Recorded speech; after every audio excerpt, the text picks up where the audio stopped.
Dahil sa kanyang premonisyon, naging kaibigan ni Eva ang boss niyang si Clark at ang matalik nitong kaibigan sa Antiguar na si Apo Onad. Paminsan-minsan ay lumalabas na sila na magkakasama. At hindi iyon nagugustuhan ng demonyong tagabantay ni Eva. Isang gabi, umuwi si Eva mula sa pamamasyal nila after work. Nagulat siya nang pagbukas niya ng ilaw ay makita niya ang demonyong nakaupo sa sofa.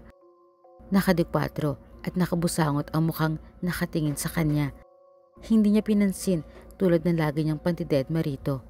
Naglakad siya papasok na sana sa silid nang biglang nagkisap-kisap ang ilaw, kaya natigilan siya sa paghakbang. Anang demonyo, hindi matutulungan si Eva ng mga kaibigan niya sa kapalaran niya. Sa halip, idadamay lang niya ang mga ito. Kaya pinayuhan niya ang dalaga na idispatcha ang mga yon hanggat may oras pa, bago pa sila mapahamak. Matapang namang hinarap ng dalaga ang demonyo at sinabing hindi niya ito pakikinggan dahil wala naman itong kwenta. Di kaya namang kaibigan niya na may malasakit at tinutulungan siya sa mga oras na kailangan niya. Ano raw ba ang silbi ng demonyo bilang tagabantay niya? Ang bantayan ang mga pagkakamaling magagawa niya at humalakhak sa tuwing mamalasin siya dahil sa sumpa ng premonisyon? Pagkasabi niyon ay tinalikuran na niya ang demonyo. Bubulong-bulong ang demonyo pagtalikod ng dalaga. Ang sakit naman daw magsalita. Kahit demonyo siya ay nasasaktan din siya.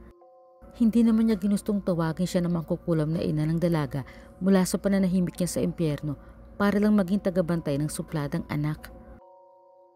Kinabukasan, nagising si Eva sa amoy ng nilulutong bacon. Nagulat siya nang pagpunta niya sa kusina ay abutan doon ang demonyo na nagluluto. Naka-apron pa. Maluwang ang pagkakangisi at mayabang na sinabi sa kanyang, "The breakfast is ready." kunot noon namang tinanong ng dalaga kung anong nakain niya para gawin yon. Sagot ng demonyo, wala raw siyang nakain pero meron siyang nakita, isang dalaga maganda sa kanyang harapan. Luminga si Eva, napakamot ng ulo ang demonyo at sinabing siya ang tinutukoy nito. Biglang tumunog ang cellphone ni Eva. Si Clark ang tumatawag. Kailangan daw siya sa work kaya naman dali-daling naligo at nag-ayos ang dalaga. Nagmamadaling pumasok. Dinaanan na lang ang demonyong tagabantay. Hindi na pinansin ang pag-aalok nitong kumain. Inis na inalis ng demonyo ang apron sa katawan at sinundan ang dalaga. Naglago sa pintong isinara. Pagdating sa opisina ay nilapitan ni Clark si Eva at kinongrats. Nakipag-shake hands dahil nakuha raw ng dalaga ang isang malaking client. Sa halip na magpasalamat ay natigilan si Eva dahil paghawak niya sa kamay ni Clark ay nakita niya ang isang pangitain. Tinanong siya ni Clark kung bakit, anong problema. Naguguluhang tinalikuran ni Eva ang boss niya at dumiretso sa CR. Sa harap ng salamin ng CR ay tinitigan ni Eva ang sarili. Ayaw niyang may mangyari kay Clark.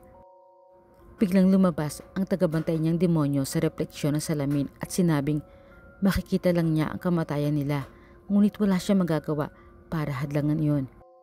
Bumalik sa isip ni Eva ang nakita niya nang hawakan ni Clark ang kamay niya. Nakita niyang duguan nito habang papalapit sa kanya. Paglabas ni Eva ng CR ay nandoon si Clark. Hinihintay siya. Tinanong kung ano ang nakita sa kanya sa premonisyon. At tubiliman ay sinabi pa rin ng dalaga sa kaibigang boss. Pinag-ingat niya ito. Pagtalikod ni Eva ay tinawagan ni Clark si Apo Onad. Humihingi siya ng tulong. Pagkagaling sa opisina ay sumama si Eva kay Clark sa pagpunta sa kaibigan nilang binatang Santiguar na si Apo Onad. Ani Apo Onad, ang tanging maibibigay lang niya para kay Clark ay pangontra sa mga posibleng mangyari. Isang kwintas na itim na walang anumang palawit. Pero hindi niya magagarantiyahan ang kaligtasan nito ng 100%. Habang naglalakad palabas ng kubo ni Apo Onad ay humingi ng sorry si Eva.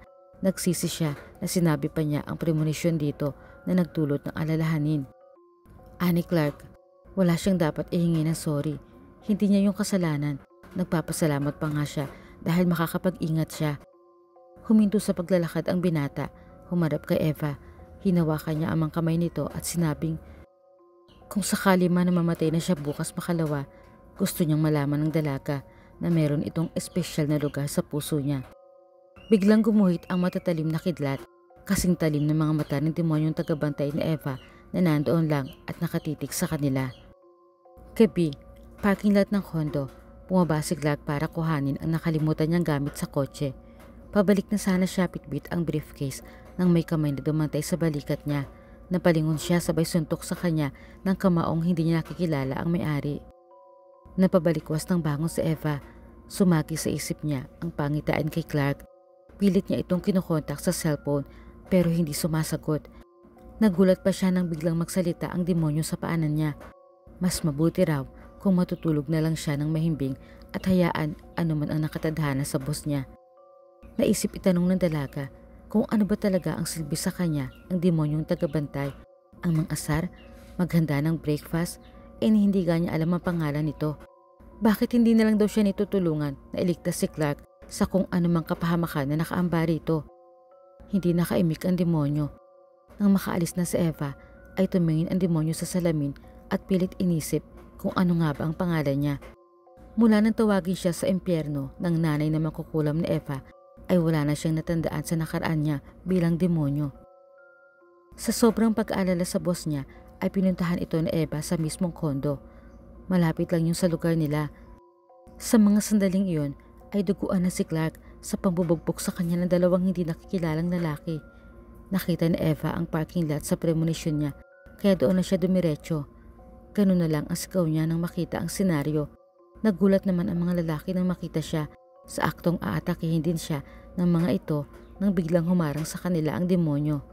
Maangas ang mukhang sinabi na subukan lang daw ng mga ito na kantiin ang babaeng mahal niya ay ihagis niya agad sila sa impyerno.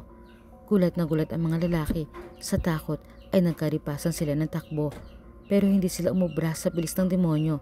Hinarang sila nito at pinagpompiang ang mga ulo nila hanggang sa walang buhay silang bumagsak sa semento. Takang-taka naman si Clark kung bakit biglang takot na nagtakbuhan ang dalawang lalaki. Hindi niya kasi nakikita ang demonyo kaya sinabi na lang ni Eva na iniligtas sila ng tagabantay niya. Sobra-sobra ang pasasalamat ng binata. Ani Eva, baka nakatulong din ang proteksyon ay binigay ni Apo Onat kay Clark. Ilang saglit pa ay dumating ang guard ng parking lot na tumawag ng ambulansya. Nang may ayos na sa ospital si Clark ay lumabas na si Eva. Nakita niya naghihintay sa labas ng silid ang demonyong tagabantay.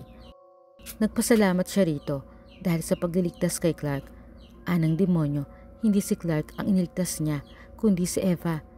Ani Eva, pero alam daw niya ang dahilan kung bakit nagpunta doon ang demonyo para pagbigyan ang pakiusap niya na iligtas si Clark at kung di niya siya iniligtas ay baka dalawa sila ni Clark na napahamak. Sumang-ayon na lang ang demonyo, nahihiyang napatalikod at naiiling na sinabi nitong, "Whatever, minus point ako nito kay Satan dahil sa pagliligtas ko ng tao. Pero ayos lang, mahal naman kita eh." Kaso, paglingon niya ay nakalayo na pala ang dalaga sa paglalakad at hindi na narinig ang sinasabi niya. Pero narinig pa niya ang sigaw nito na, "Mula ngayon ay tatawagin kitang Adan." Humabol ang demonyo sa dalaga at sabi ay hindi raw bagay sa kanya ang maging karakter sa Biblia kahit pa kapatid ni Adan si Eva. Tawagin na lang daw siya nitong Mon o kaya Dom o Mac o Dylan. Naputol ang eksena ng demonyo sa pagdating ni Apo Onat para dalawin si Clark. Ito naman ang hinarap ni Eva. Sa isip ng demonyo, baka hindi lang pangalan ang kailangan niya magkaroon, kundi itsura na gaya ng sa tao para mahalin din siya ni Eva. Tama, kailangan niya magmukhang normal gaya nila.